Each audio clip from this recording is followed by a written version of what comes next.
Hello everyone and welcome to my channel Gonye ENT. Now today I'm going to be reviewing the film Thor Ragnarok. I have to admit it was actually a very good movie. It started off a little messy. Certain things weren't really explained or fleshed out, I felt. For example, the Hulk story. I had no idea that at the end of, it must have been the second Avengers, the Hulk went missing. Somehow ended up in deep space, which wasn't really explained, and then ended up on another planet owned by the Grand Master, so to speak. Yeah, it was a very chaotic start, but it slowly started to build up pace, and we learned that Thor is actually exploring the cosmos, basically dealing with Asgardian threats. He returns to Asgard and he looks for his father, who, funny enough, as expected, turns out to be Loki, the mischievous villain in the MCU universe. But anyway, fast forward, and it seems that Thor's father, Odin, has retreated himself to Earth to, I believe, die. I think he knows he's coming to the end, and he just wants to die in peace and be reunited with his deceased wife. It is here that we learn about their long lost sister, who turns out to be an Asgardian named Helga, who was Odin's first child. It's explained here that at the height of Odin and Helga's powers, they conquered the Nine Realms, and well, she wanted more power. She wanted to, I believe, take over the whole world, and Odin didn't like that, so he banished her and erased her from the history books of Asgard, as is the reason why Loki and Thor grew up not knowing that they actually had a sister. I really liked this villain. I thought she was brilliant. I really enjoyed Helga.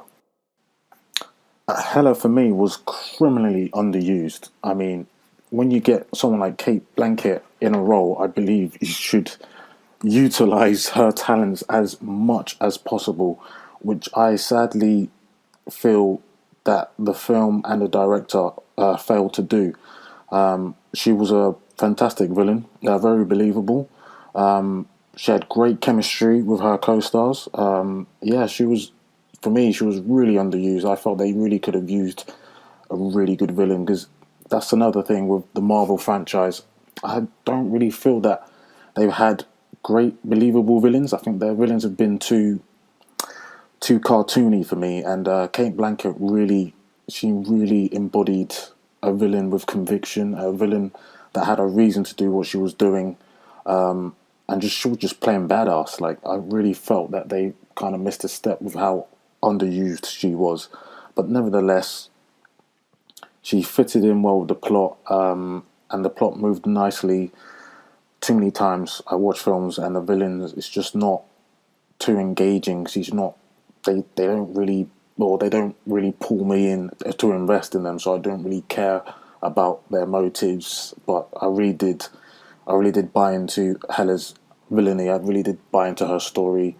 The prophecy, Ragnarok, she was trying to fulfill. I really did buy into that, and I believed that a villain like her could exist in that world. Of course, this meant that Thor had to now spring into action and try and stop the end of the world for Asgard from happening. Of course, Thor and Loki are disbanded into deep space when they try to stop Hela. Thor ends up in some gladiatorial planet created by the film's, shall I say, sub-villain, the Grandmaster, who is some orgy-loving party. I don't even know how to describe him, but a very eccentric character. I really liked. I compared him to the Collector. I felt that both these characters had similar traits, collecting heroes and villains alike and putting them together to battle. I initially thought it was actually the Collector going into this film. Yeah, I didn't really, obviously didn't pay close enough attention to the trailers, but I initially thought it was the Collector that was collecting all these beings and making them fight each other. But it was nice. He was a nice new character. I really enjoyed. Somehow, of course, in the battle when Hela first appears and Thor and Loki are battling her, they Loki ends up summoning the bridge to Asgard while they're on Earth. As Thor and Loki are flying through it, Helga, of course, is has joined them. She sort of kicks them both out of the portal, so you know that they've ended up somewhere in deep space. Somehow, funny enough, Loki and Thor, even though they both exit the portal at different times, end up on the same planet. Of course, plot convenience. You know, you can't exactly have Loki halfway across the universe and the Thor on the other end. Like, of course, you need to put them together. But it's just, yeah, things that you just have to, I guess, buy into what they're selling. I believe they end up on a planet named Sakkar, a garbage planet, apparently surrounded by wormholes. Thor is initially captured by some scrapper named 142. Turns out she was a Valkyrie warrior, a very ancient warrior tribe on Asgard. Loki, of course, has made friends with the Grandmaster and is being cunning as ever, always playing the strings, trying to do what's best for him. He reminds me a lot, if I'm to compare him, he reminds me a lot of Littlefinger from Game of Thrones. If you watch Game of Thrones, you'll understand exactly what I mean. They have the same, I think they have the same mentality. Thor comes up against the Hulk, who, yeah, as I explained in the beginning of the video, wasn't really sure how he ended up there. Yeah, apparently he's been on this planet for 2 years, fighting. No idea why the Avengers or anyone else has actually gone out searching for him. There's no indication that a search is being done for him. I mean, even Thor himself, Thor is battling monsters across the cosmos before he's captured. No, I don't even know. I don't even know if he realizes that the Hulk's gone missing. That's a bit, for me, it's a bit unrealistic that you will have a whole team. You guys will go into battle together. One of you guys goes missing, and yeah, that's it. You never no. There's no. There's not really a search party. Of course, when Thor sees him, he's like, "Oh, I know this man. He's from work," and he's like, "Oh, everyone thought you were dead." But yeah, I for example, didn't even know the Hulk went missing.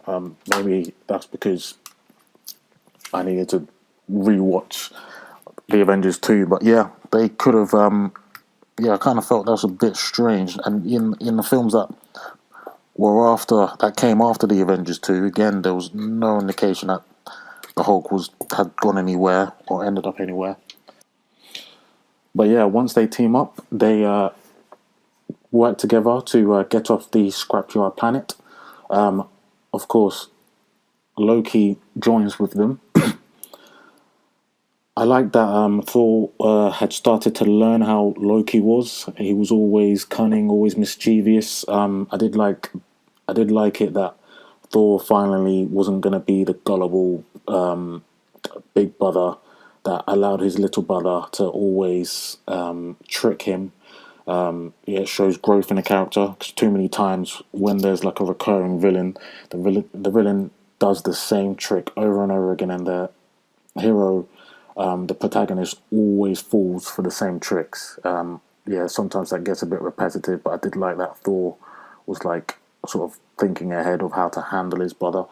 But yeah, it was really good. Once the brothers and the Valkyrie warrior 142 made it back to Asgard with Bruce Banner, now depowered. Apparently, well, he depowered himself. Luckily, by the help of Thor, who was able to find a picture of the Black, or sorry, not a picture, a video of the Black Widow, telling him to fly safely. So, which I felt was good. It showed that the continuation. Of course, because they have that whole, there's sort of like a love. There's a love between the two characters. I like that they still showed that. Yeah, it actually reminded me. I'm quite forgetful, it seems, on this whole Marvel universe, but yeah, it reminded me that them two sort of had a thing. So yeah, they end up back on Asgard. Hela is ready to do some damage. Of course, she's older, more powerful. She completely bodies Thor. There's no way Thor can really do anything that will harm her. Loki, who has been subdued by his brother previously, again due to Thor not falling for his tricks, finds a ship, finds a crew.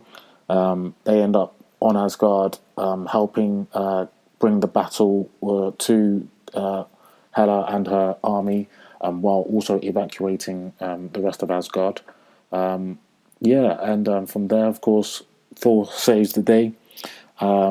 He becomes the Lord of Thunder, and in the process, as he does, Asgard is sadly destroyed completely, which I thought was surprising. I had no idea they were going to end up destroying Asgard completely.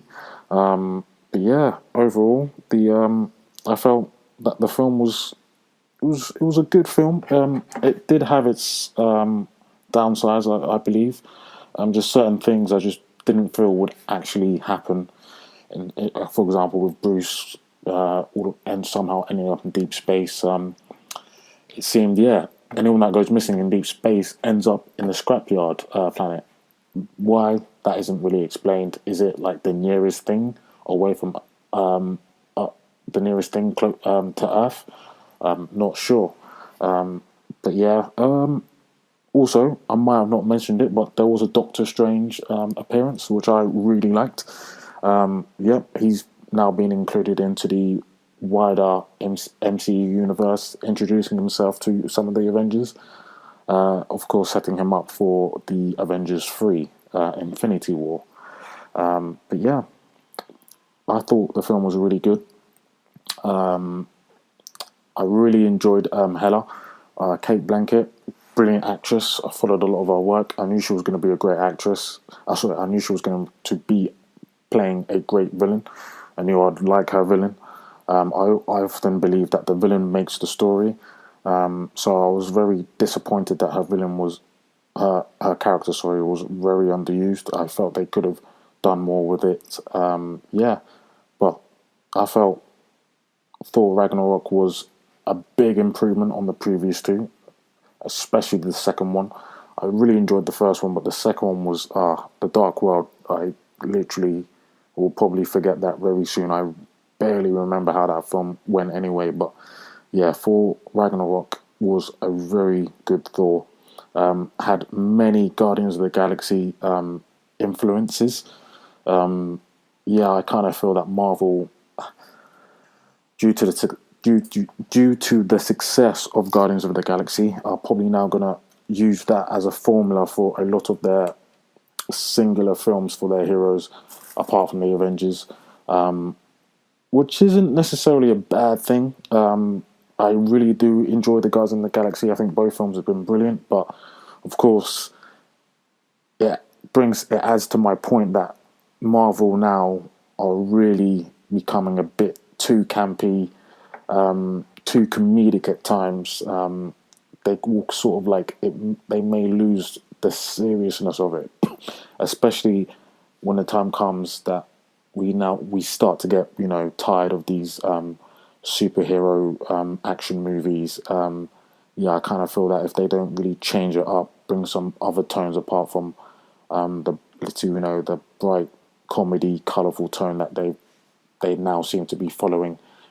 I believe they need to bring some grit back to the Marvel universe pre the Guardians of the Galaxy. They need to bring some of that grit back to it that I know that some of the Marvel films have. But overall, I think the film was good. Really strong contender for one of the top 10 Marvel cinematic films that they've brought out. I look forward to the next outing of the Marvel Cinematic Universe, which I believe will be the Black Panther, if I'm not mistaken. This is a video brought to you by Gonye Entertainment, Gonye ENT. Please like and subscribe and also share. Thank you very much. I plan on doing many more reviews on TV shows, movies, and all sorts of manner of entertainment that I follow and enjoy. Thank you very much for watching and listening.